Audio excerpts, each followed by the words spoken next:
नमस्कार मैत्रिणींनो, मी आरती तुम्हा सर्वांचं खूप मनापासून स्वागत करते। तर आज आहे नवीन वर्षाचा पहिला दिवस आणि 1 जानेवारी आहे।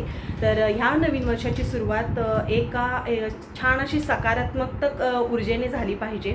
त्याच्यामुळे आम्ही निघालो आहोत स्वामींच्या केंद्रामध्ये। तर मी जिथे राहते तिथे जवळपास केंद्र नाही आहे, केंद्र असं स्वामींचं म्हणावं असं केंद्र नाही आहे, त्याच्यामुळे मी निघाले आहे नेरूळला। तर माझ्या घरापासून एक साधारण अर्धा पाऊण तास लागेल मला। तर मी निघाले आहे, घरातले सासूबाई वगैरे आम्ही सगळेजण चाललो आहोत। अक्षय म्हणजे माझा भाऊ, ते देखील आम्ही सगळेजण चाललो आहोत। एक म्हणतो ना की चांगल्या दिवसाची सुरुवात जी आहे ती एका चांगल्या वाइब्सने झाली पाहिजे। त्याच्यामुळे मी म्हटलं की केंद्रामध्ये दर्शन घ्यायला जावं। जसं तर ठिकठिकाणी आता मंदिरामध्ये खूप अशी गर्दी राहणारच आहे, प्रश्नच नाही। तुम्ही तुमच्या नवीन वर्षाची पहिल्या दिवसाची सुरुवात आहे ती कशापासून सुरुवात केली आहे ती मला कमेंटमध्ये नक्कीच सांगा।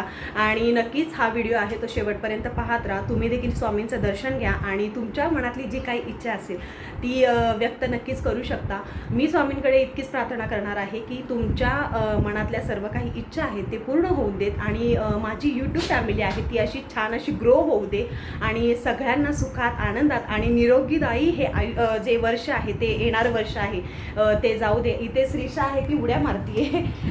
तर श्रीषा आम्ही सगळेजण चाललेलो आहोत। तर तुम्ही देखील ब्लॉग कंटिन्यू करा, बघा शेवटपर्यंत आणि स्वामींचं दर्शन घ्यायला अजिबात विसरू नका। तर चला आता पहिल्यांदा अक्षयकडे जाणार आहे आणि तिथून मग मी जाणार आहे केंद्रामध्ये।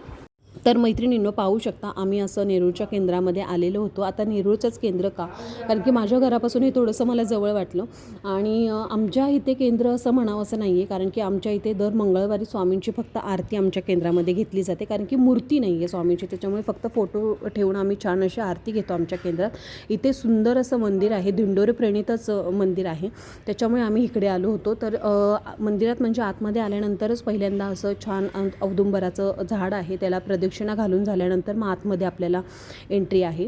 तर खूप सुंदर असं दर्शन झालं, कारण की आम्ही आलो होतो त्यावेळेस अजिबात गर्दी नव्हती, त्याच्यानंतर भयंकर गर्दी झाली।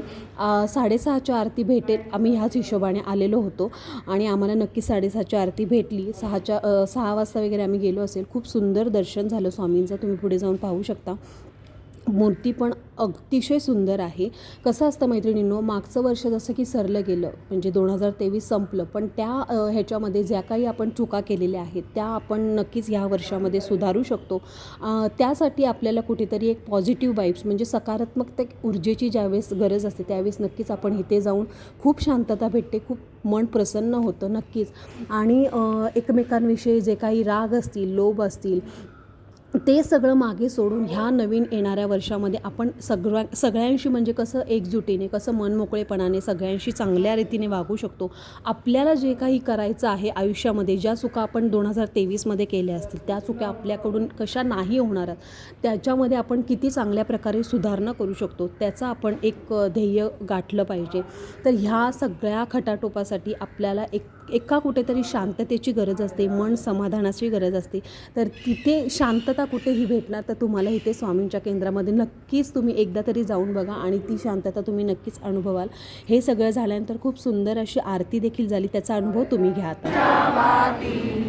भजनानंदे प्रकाशने उजळल्या ज्योती, आरती ओवाळू श्री सद्गुरु स्वामी समर्था, स्वरूप दिगंबर अजान भाऊ, भव्य कायनाथा, दिव्य कायनाथा, सर्वस्वार्पण नैवेद्याशी हे विलेची पुरती, सन्मती सद्गती सद्गती प्रसाद द्या हाती, आरती ओवाळू श्री सद्गुरु। तर मैत्रिणींनो, आरती वगैरे झाल्यानंतर आम्ही घरी गेल्यानंतर पण खूप गडबड होती, पण मी काहीच शूट केलं नाही, कारण की मला फक्त ह्याच्यामध्ये स्वामींच्या ज्या पॉझिटिव्ह वाइब्स आहेत त्या तुमच्यापर्यंत पोहोचवायच्या होत्या आणि तुमच्या देखील मनातल्या ज्या काही इच्छा असतील, जी काही स्वप्न तुम्ही देखील पाहिली असतील किंवा पाहणार असाल तर ती सगळी तुमची पूर्ण होऊन देत ही स्वामी महाराजांसमोर मी प्रार्थना करते।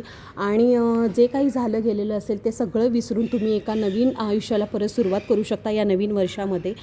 बस बाकी काही नाही, एवढंच बोलून मी आता व्हिडिओचा एंड करणार आहे। व्हिडिओ कसा वाटला हे कमेंटमध्ये नक्कीच सांगा। आवडला तर लाईक करा, इतरांना शेअर करा आणि सबस्क्राईब करायला अजिबात विसरू नका। तोपर्यंत सगळ्यांना श्री स्वामी समर्थ।